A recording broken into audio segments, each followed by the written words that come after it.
ఇద్దరు కూడా సూపర్ అంటే సూపర్ వేశారు. నిజంగా చెప్తే నాటి మన తెలుగు హీరోలు కాబట్టి అదే గొప్పగా ఉంటుంది అన్న. బట్ అంత లేదు కానీ సినిమా వరకు చూసుకుంటే ఆ సాంగ్ వరకు సూపర్ అన్న. ఓకే అన్న, థ్యాంక్ యూ. ఎన్టీఆర్ ఇంట్రడక్షన్ అయితే ఎన్టీఆర్ ఇంట్రడక్షన్ అనే కాదండి, ఎన్టీఆర్ వచ్చిన ప్రతి ఎలివేషన్ కూడా చాలా బాగా అనిపించింది. ఎన్టీఆర్ చేసే ప్రతి యాక్షన్ సీక్వెన్స్ కూడా నాకు చాలా బాగా అనిపించింది. అంటే ఎన్టీఆర్ పార్ట్ అయితే మాత్రం సూపర్ అనమాట సినిమాలో. బట్ స్టోరీ పరంగా స్క్రీన్ ప్లే పరంగా కొంచెం రొటీన్ చేసిన అనిపించింది. ఎందుకంటే మనకి గత సినిమాలతో పోలిస్తే పఠాన్ కానీ లేదంటే వారు కానీ ఆయన అన్నీ ఎలా ఉంటాయి అంటే ఒక ఎవరో విలన్ ఉంటాడు కనిపించిన ఒక స్పై ఉంటాడు, ఆ స్పైలో వీళ్ళు వెళ్తూ ఉంటారు. సేమ్ ఇది కూడా అదే ప్యాటర్న్ వెళ్ళిపోయింది.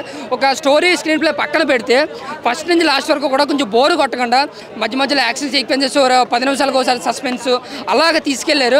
కాకపోతే ఎన్టీఆర్ని మాత్రం చాలా బాగా చూపించి చాలా కేర్ తీసుకున్నారు. క్లోజ్అప్ షార్ట్స్లో కానీ లేదంటే యాక్షన్ సీక్వెన్స్లో కానీ ఎంట్రన్స్ సీన్ కానీ డాన్స్ అయితే సూపర్. నిజంగా చాలా అంటే చాలా బాగా వేసాడు. ఇంకా రుతిక్ రోషన్ మనోడు మ్యాచ్ చేస్తాడు లేదని డౌట్ ఉండేది. ఈ సినిమా చూసిన తర్వాత డౌట్లు అన్నీ పోతాయి అనమాట. ఆయన గొప్ప డాన్సర్ అయిన రుతిక్ రోషన్ ఇప్పుడు తెలుగులో కూడా అంటారు గొప్ప డాన్సర్ ఎన్టీఆర్ అని కూడా. చాలా అంటే చాలా బాగుంది. అంటే ఫస్ట్ టైం బాలీవుడ్ ఎంట్రీ ఇచ్చాడు కానీ గట్టిగానే ఇచ్చాడు అనుకోవచ్చు. కలెక్షన్లో బాగా వస్తే సినిమా కూడా బాగానే ఆడుతుంది.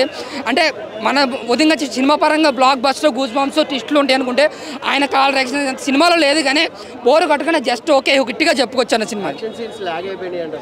అంటే ఒక్క సీనే లాగే అవుతుంది, అది కూడా ఇంటర్వెల్ సీన్లో కొంచెం లాగే అనిపించింది. కానీ ఎక్కడ మనకు అనిపించదు లాగన్నట్టు.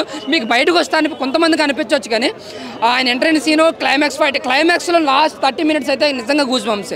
ప్రతి మినిట్ కూడా గూస్ బంప్స్ ఉంటుంది. అలాగే ట్విస్టులు మీరు ఎవరికి చెప్పొద్దు అని చెప్పి చాలా చెప్పారు కదా, అంతగా చెప్పుకోదగ్గ ట్విస్టులు ఏమి లేవు సినిమాలో. రెగ్యులర్ మూవీకి ఉండే ఒక ట్విస్టులు లాంటివి ఉన్నాయి. కాకపోతే ఏంటంటే క్లైమాక్స్ ట్విస్ట్ మాత్రం చాలా అంటే చాలా బాగా అనిపించింది. సో ఓవరాల్గా అయితే సినిమా వరకు చూసుకుంటే జస్ట్ ఓకే అన్న. Thank you. బాలీవుడ్లో అయినా సరే కలెక్షన్ అయితే బాగా వస్తాయి. ఏదైనా 1000 కోట్లు వెళ్తుందా లేదని పక్కన మాట్లాడుకుంటే బీజిఎం ఎన్టీఆర్ క్యారెక్టరేషన్ సినిమా పరంగా చూసుకుంటే ఒక హిట్గా చెప్పుకోవచ్చు అన్న. Thank you.